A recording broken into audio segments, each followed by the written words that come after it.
Në një kohë të largët, kur malet ende flisnin me erërat dhe detet tregonin histori të lashta, ekzistonte një mbretëri e çuditshme që quhej mbretëria e ngjyrave.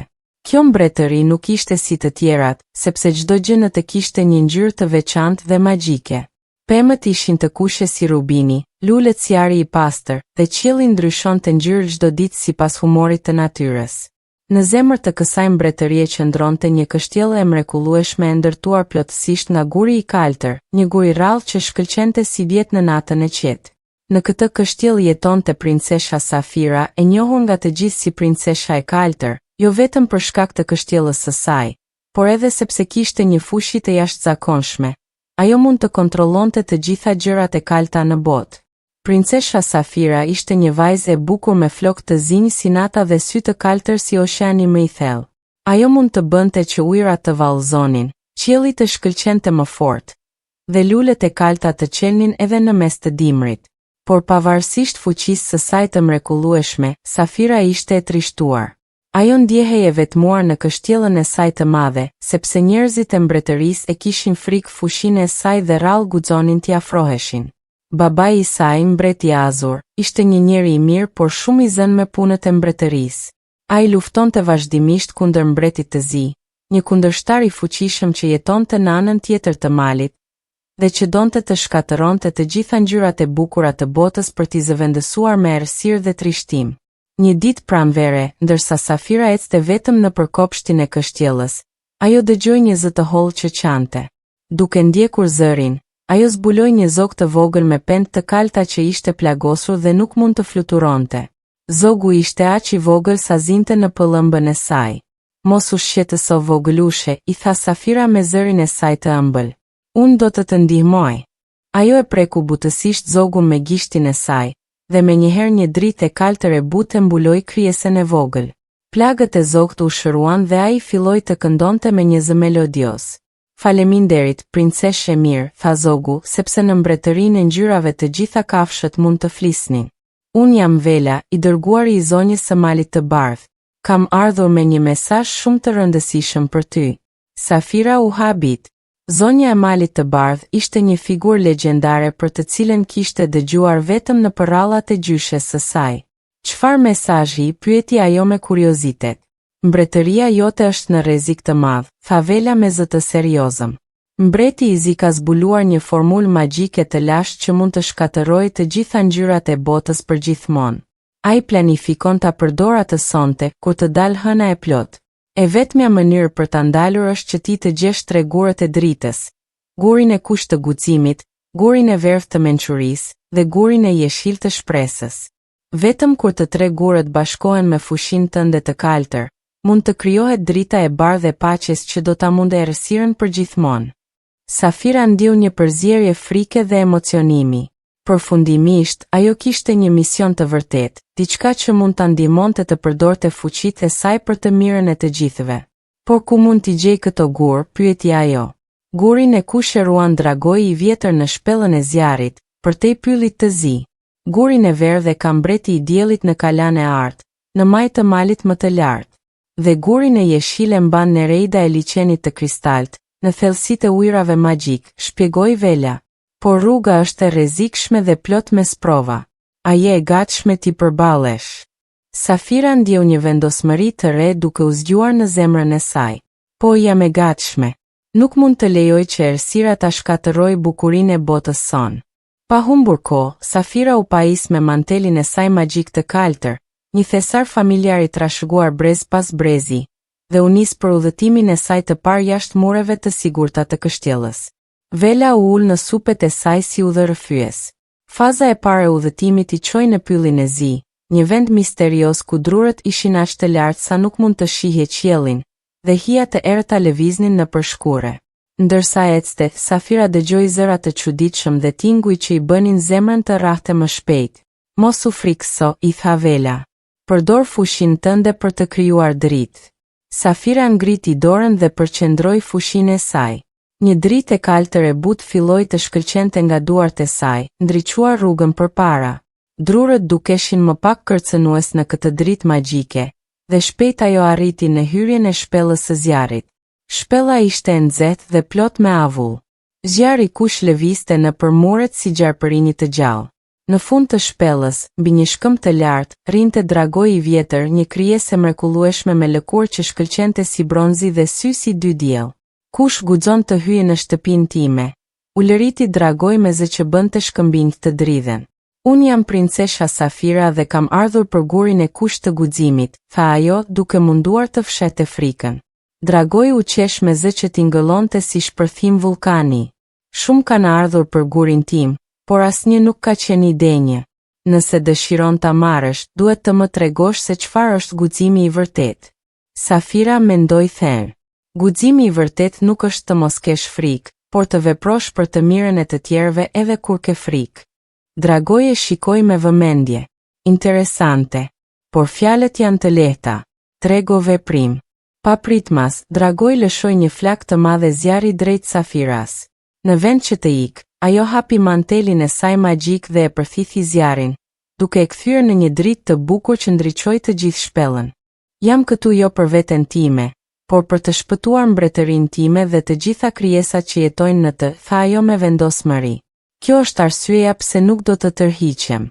Dragoi u mbresua nga guximi dhe fisnikëria e saj. Ti je me të vërtetë e denjë, princeshe kaltër. Ai ja dha një gur të kuq që shkëlqente si zemra e një ylli. Merr gurin e kuq të guximit. Ai do të jap forcë në momentet më të vështira. Faza e dytë e udhëtimit e çoi Safirën në malin më të lartë, ku qëndronte kala e artë.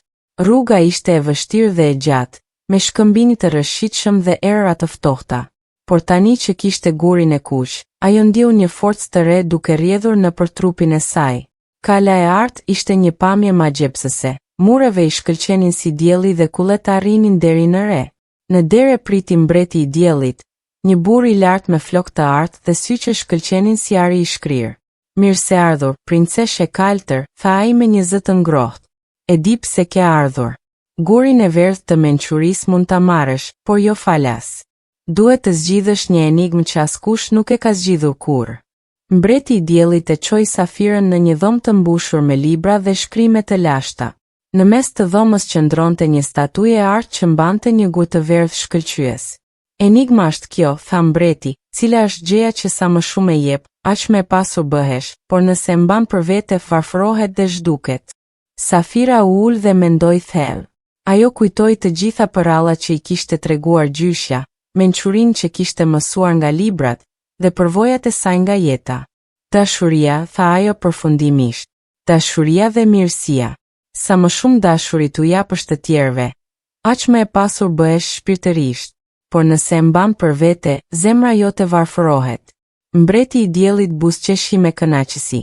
Saktësisht, ti ke treguar se ke jo vetëm zemër të mirë, por edhe mençuri të vërtetë. Ai ja dha gurin e verdhë. Ky gur do të ndihmojë të marrësh vendimet e duhura në çastet e vështira. Pjesa e fundit e udhëtimit ishte te liçeni i kristalt, që quhej kështu sepse ujërat e tij ishin aq të pastra sa mund të shihej deri në fund, pavarësisht se sa i thellë ishte. Liçeni ishte i rrethuar nga lule të bukura ngjyrë jeshile që lëshonin një aromë të ëmbël. Safira qëndroi në breg dhe thirri. Nereida e liçenit të kristalt, kam ardhur për gurin e jeshil të shpresës. Uji filloi të lëviz dhe nga thellësit doli një grua e bukur me flokë të gjelbër si alga deti dhe sy si smeralde. Ajo lund mbi ujë si të ishte në tokë. Princesha e kaltër, tha Nereida me zë si muzikë. E di misionin tënd, por për ta marrë gurin e jeshil, duhet të tregosh se ke shpresë të vërtetë, edhe kur gjithçka duket e humbur. Nereida e çoi Safirën në qendër të liçenit, ku ujërat ishin aq të thella sa dukeshin si një humnere pafund. Këtu poshtë qëndron guri, por për ta marrë, duhet të zhytesh në thellësitë më të errëta. Shumë kanë provuar, por kanë humbur shpresën dhe janë kthyer mbrapsht.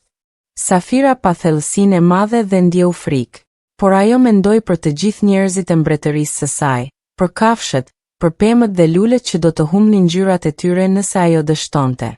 Unë besoj se e mira gjithmonë triumfon mbi të keqen, tha ajo.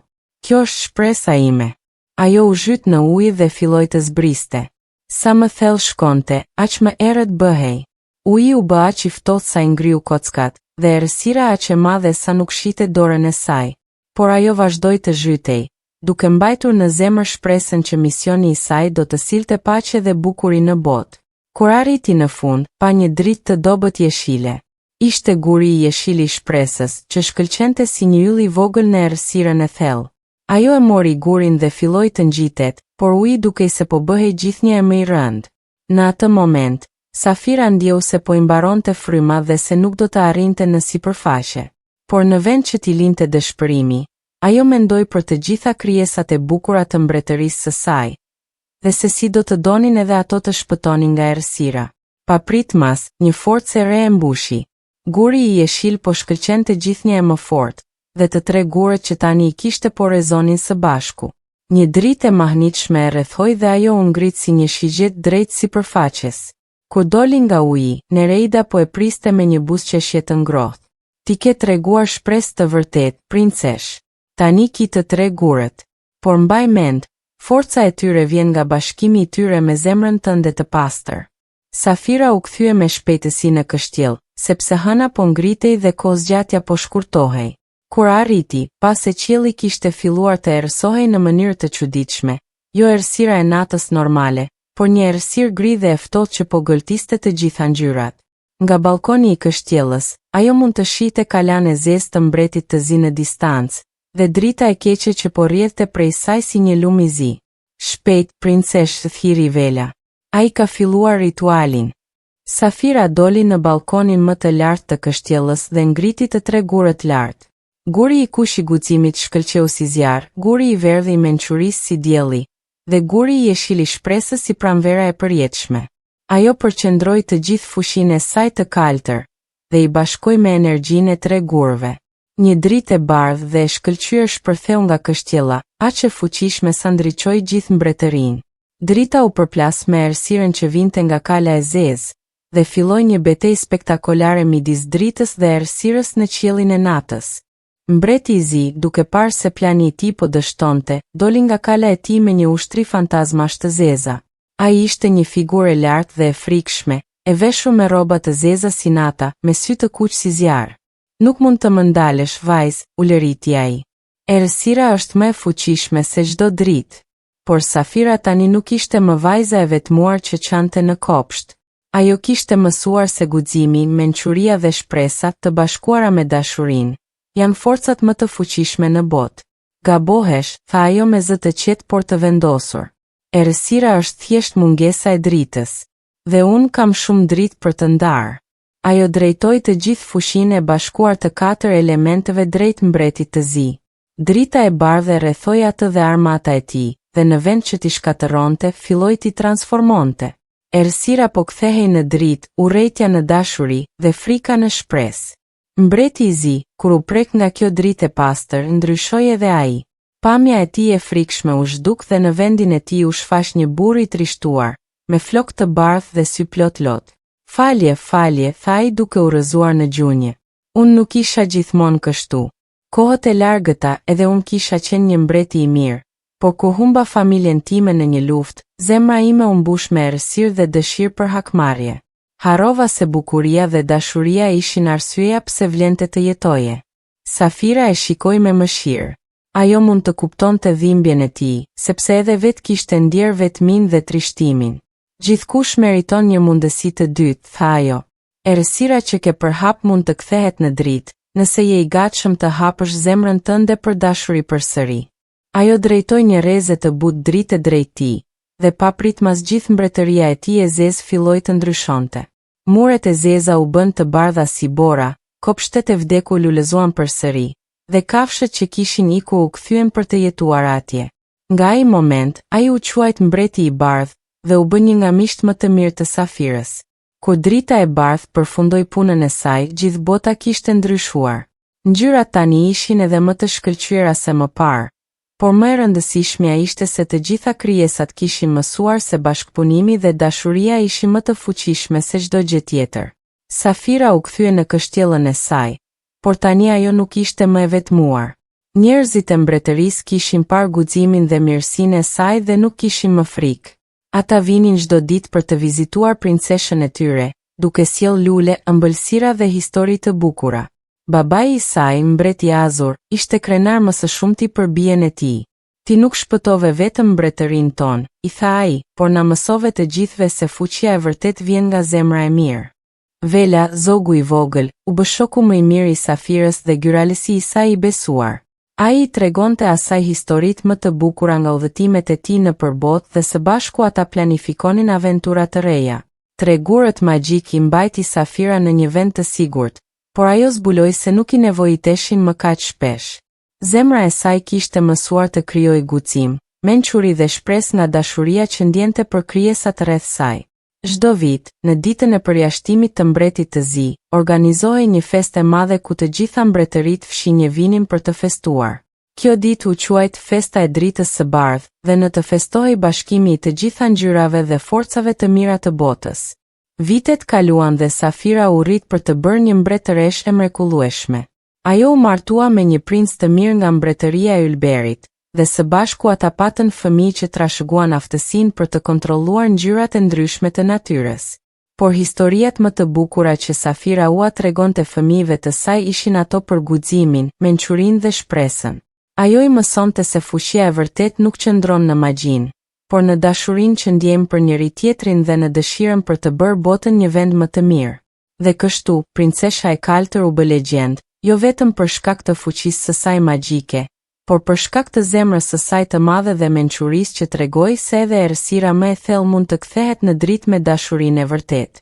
Historia e saj u tregua për gjenerata të tëra, duke frymëzuar fëmijët të besojnë se edhe ata, pavarësisht se sa të vegjël apo të zakonshëm mund të ndjeheshin, kanë fuqinë për të bërë diçka të mrekullueshme nëse kanë zemër të mirë dhe vendosmëri për të ndihmuar të tjerët. Dhe nëse dëgjoni me vëmendje në një ditë të qetë pranvere, ende mund të dëgjoni tingullin e butë të velës së vogël duke kënduar këngën e princeshës së kaltër, e cila na kujton se bukuria e vërtetë e botës qëndron në ngjyrat e shumëllojshme të dashurisë, miqësisë dhe shpresës që na rrethojnë çdo ditë. Dhe përgjithmonë ata që dinë ta dëgjojnë këtë këngë, do të mbajnë në zemrat e tyre një grims nga drita e bardhë e princeshës Safira, duke u kujtuar se në çdo situatë, dashuria dhe mirësia gjithmonë triumfojnë.